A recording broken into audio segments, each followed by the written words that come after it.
Hello, my name is Emmett McConnell, and this is A Second Look, a series where I break down the big plays and goals in MLS. If you enjoy this content, consider subscribing and checking out my channel. In this episode, I'll look at the match between the Portland Timbers and Sporting Kansas City. The Timbers is a team that thrives on quick counterattacks, and has struggled to break down deep defenses and get results at the new Providence Park. You wouldn't normally see a Peter Vermes Kansas City side sitting this deep and playing direct, but has proven to be the Achilles heel of this Portland team. Let's take a second look.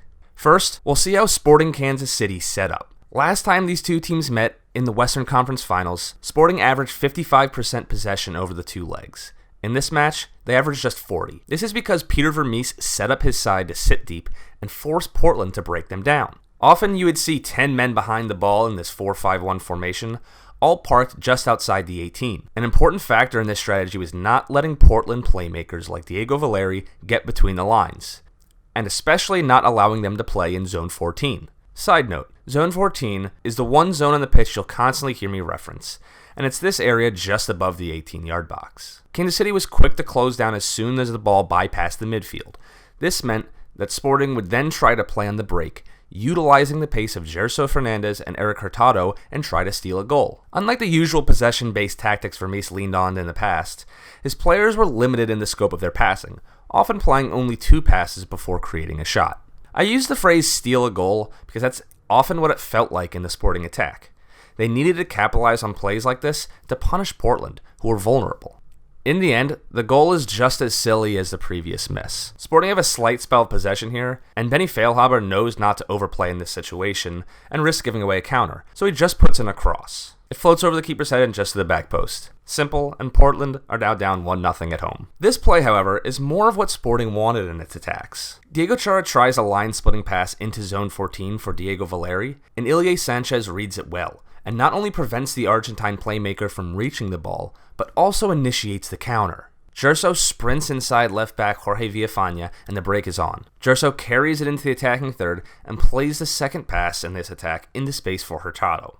Even though Chara is closing Gerso down, Claude Dielna is focused on the ball, which allows Hurtado to run off his back shoulder. Bill Tuiloma sticks with him and has to stretch to try to make a block, delaying Hurtado just enough for his defense to get back. Unfortunately for him, Claude Dielna stands off and should instead be moving to support his fellow center back and close down Hurtado, who has the time and space to shoot. It's just 2 passes, direct, played with pace, and once in the box, Hurtado has to do it on his own. Portland hasn't gotten the results it needs at home recently, mostly due to how often teams bunker down at Providence Park.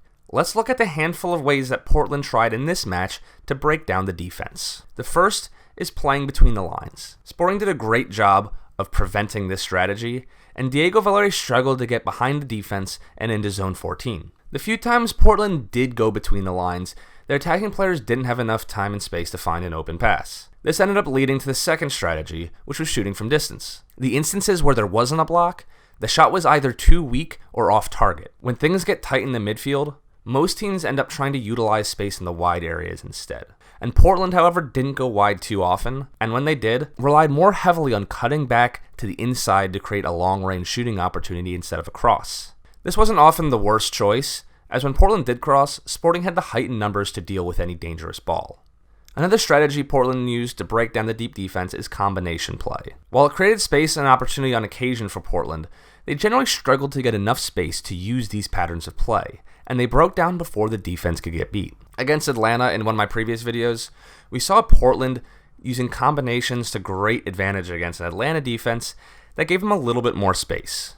In these tight areas, though, it just wasn't happening for the Timbers. Now, these last 2 strategies end up being the ones that work for Portland in this match, countering and winning the ball back in advanced areas. Now, against a deep defense, countering usually isn't a viable option, but once the opponent does attack, the Timbers needed to be quick to get up the field. Let's look at the goal. Portland has just won the ball around midfield and now have men streaming forward. Chara initiates the play and lays the ball off and begins his run. It's important to note now the run of Diego Valeri, who runs outside, drawing out the center back Matt Besler. Meanwhile, Brian Fernandez is playing off the other center back's shoulder and forcing him from coming centrally. It's then Ilie Sanchez who doesn't pick up Chara's run, likely because he doesn't realize that Besler is drawn out, and the ball is played into space for Chara, and Portland are in business. Smith is drawn out now as well to Chara, and it's just Graham Zusi defending as Ebobisse has joined Fernandez in the box in a 2v1. Fernandez doesn't draw Zusi to the near post, though I would have wanted him to do that, but his movement is still good in the end. He feigns moving for a cutback, and Zusi falls for it, as Ebobisse crashes at the post. It was really one of the few times in this match that Portland were able to counter,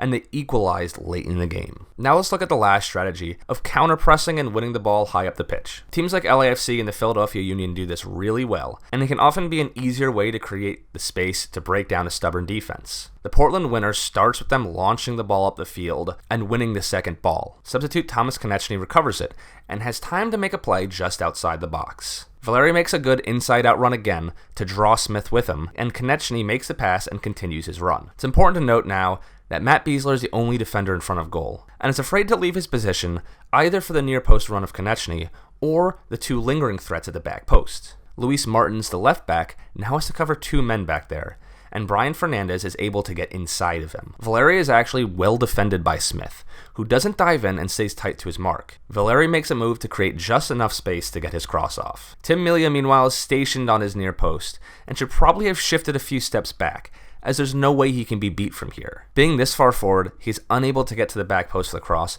and Fernandez, inside of Martins, and now behind Besler, taps home the winner. While Portland did come out with the win, it was by no means convincing, and Melia wasn't too threatened for most of the match. If Portland wants to break down stubborn defenses and teams that are playing better than Sporting this season, Giovanni Savarese will have to adjust his tactics. Playing direct and counter-pressing is a common theme from the best teams. Playing 15 passes from the back is just not a viable way to score consistently, and Portland will have to take more risks if it wants to progress.